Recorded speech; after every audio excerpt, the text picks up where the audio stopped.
it is day 4 of the Homepage Magic Email Challenge. So we've been learning quite a lot already, right? And have you been saving some bookmarks of home pages? What have we learned? Well, we've learned about terminology of home pages. We've seen some structural elements and how you can put them together to create a flow. We've seen examples of basic layouts. We've seen some creative homepage layouts. And today I want to ask you a few questions, all right? So all of these questions will be in the Playsheet PDF, and please do answer it. But let me just talk about the most important question you need to be thinking about when you design your homepage. This is the #1 question I ask all my clients. And it is, what do you want your website visitor to do when they visit your homepage? Think about it. If you could choose one thing, what would it be? Do you want them to contact you? Do you want them to find out more information about something? Do you want them to purchase something immediately?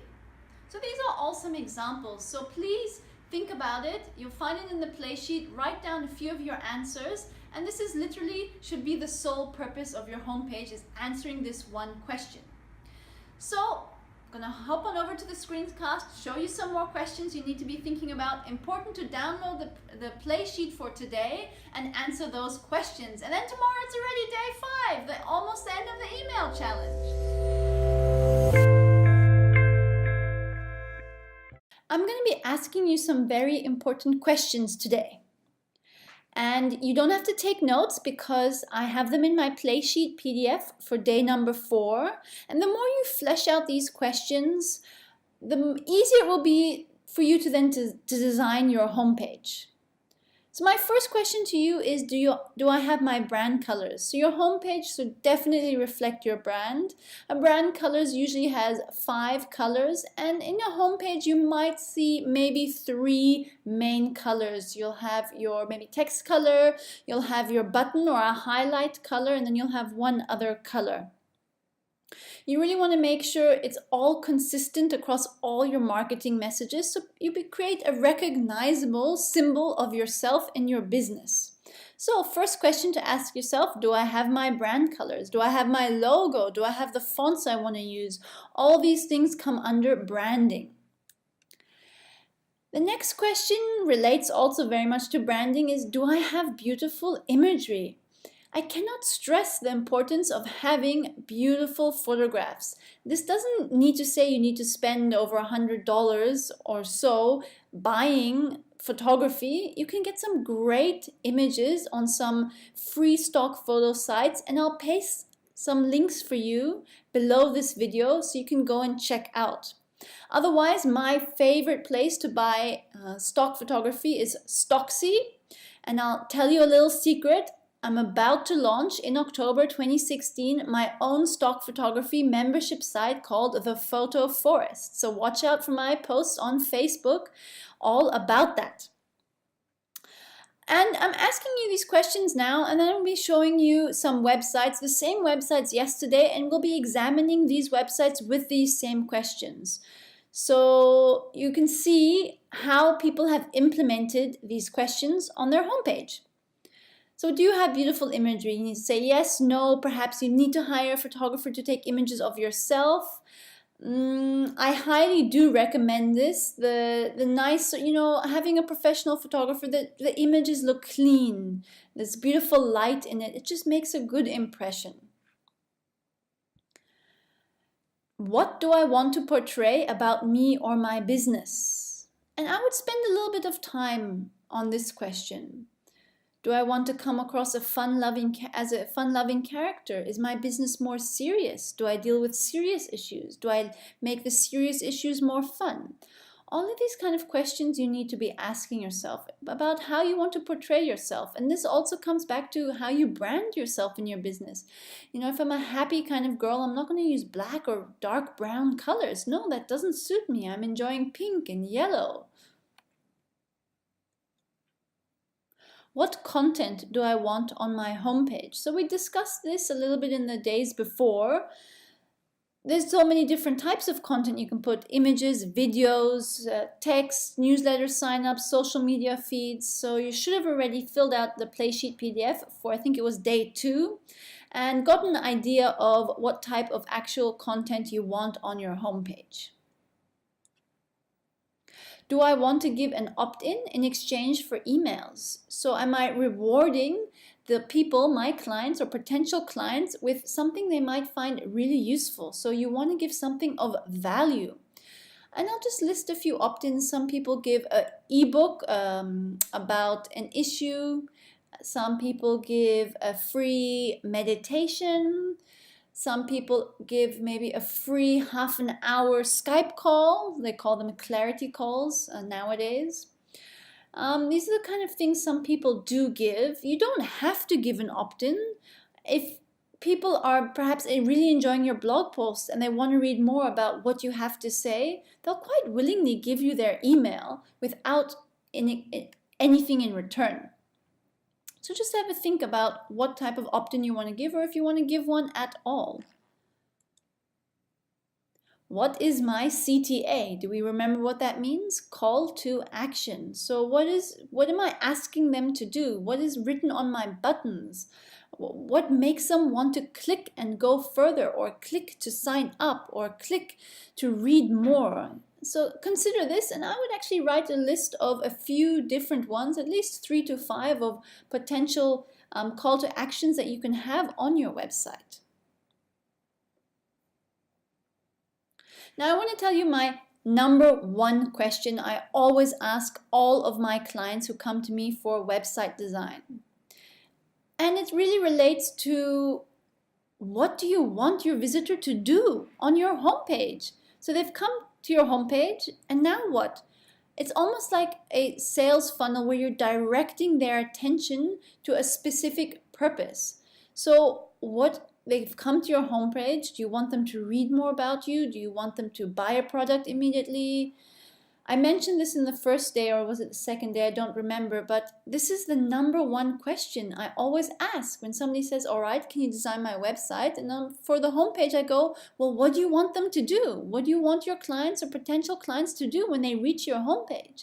Perhaps it is to read a blog post where they can get to know you and your style of writing and the information you have to share. And at the end of the blog post, you might have a call to action, which is to sign up, or interested to know more, book in with a session for me. So there's different ways you can do this. So on your homepage, think about, what do I want my visitor to do?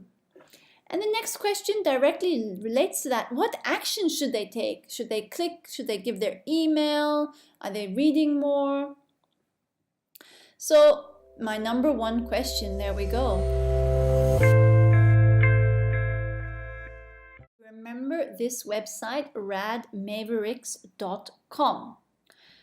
So does she have her brand colors? I would say yes. Do you notice what colors she's using?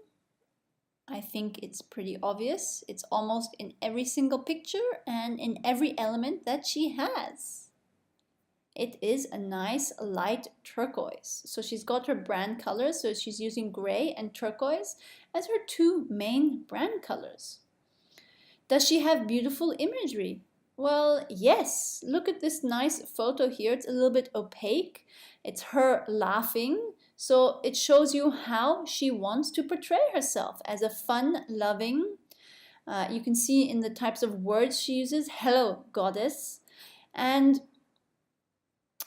yeah, all of her photos pretty, smiling, fun. This is who she is. So already without reading anything really, I can get a feel of what kind of a person she might be. Do you see the type of content she has? She has a pretty minimal homepage. She's got just links to other pages. And what is her call to action? So if I scroll down, if I scroll up, you can see it's about she wants you to download the Rad Girl's Guide to Finding Your Purpose. She has this up front, it's not above the fold if you notice, but it's directly underneath that. So it's the second thing you'll probably see when you come to her website. And her other call to actions are, so they're not really call to actions. It says, work with me, my story, and shop. So it's not a direct call to action. A direct call to action would be read my story here. So this was Rad Mavericks. Let's take a look at another site, Sarah Wilder. Do you remember this site? What do you notice immediately about her branding? So it's all about kind of mystical purples, turquoises. Those are her brand colors, very much into symbology. Does she have beautiful imagery? Yeah, she's got a beautiful photo of herself here. This is her drawings you can see here. She has nice images, almost looks like Instagram type images of links and her products. These are almost all of her products. And she's got a beautiful banner of an image of her eyes as a banner, which is a GIF image at the moment because it's moving. She has a little bit more content on her homepage. She's got her newsletter sign up. She has 1, 2, 3, 4, 5 links to other places on her website. She's showing her latest blog posts. She has another menu at the bottom and her Instagram picture. She has her Facebook. She has another menu, and then she has her social proofs where she's been seen in. Very strong branding element in this website, so it's very much about the design aspect you can see here. Does she have a direct call to action? I think it's a little bit lacking, her call to action. Her get my free Animoon energy readings every Monday. I think it's not nicely designed. It's just a gray button. I can immediately tell this is almost a MailChimp sign up button just because it hasn't been styled nicely. So I would say it's lacking a little bit in that front. Let's go to Devlin Photos. So brand-wise, does she have her brand colors? She's very minimal, but I would say it's black, white, and this red color is her brand colors. And she's all about the photography. So does she have good images? Well, I would really hope she does because she's a photographer. So I would expect her to showcase some beautiful images, which she does. When I come to her homepage, what does she want me to do? Well, the first thing would be maybe I want to click on the video, although it's not really direct, this video. I would actually say, maybe it should say watch me or watch to learn more. The only thing that she actually says is get the whole story. So she wants you to click here to read her whole story. Again, I mentioned that her copy is very, very good. The way she's written the text on the website is really intriguing, and it actually does make me want to click. So that was Devlin Photos, and these were her decisions in her website. Lastly, Heidi Rose. Again, very minimalistic. Brand colors. It's not so obvious on this website. If you look, she's relying heavily on photography. I would say it's a gray. And then I would say it's almost a light, like yellowy, orangey color would be her brand colors. And even her logo is just a text logo in black. So you don't have to go wild with colors. You can also keep it very minimal and simplistic. She definitely has beautiful images. This website 100% relies on images. Beautiful image of her, nature photos. The number one thing she wants us to do is to join her. So you can click on that and see where it leads. Her call to actions, she only has one, which says join me. And this is actually, it does lead to I think it does. Let me click on it. Let's see where it leads. Let's give it a moment. So you can see again, very much imagery. So it doesn't lead to an opt-in, it just leads to more about her. That's where it leads to. So let's go back to her homepage. So there's an example of a call to action which leads to read more about her. Doesn't necessarily have to lead to an opt-in. Very minimalistic. I do really like this website because I really enjoy the photography. I really enjoy looking at the images she has here. So that is the end of day 4. There's a lot of questions, more than I've actually written on the slides here for you to answer, that really goes a little bit deeper into some of the things I want you to think about, because tomorrow is Friday is day 5, and we're actually going to wireframe. So let's get these questions down onto paper, do a nice brain dump onto the PDF so we can get clarity.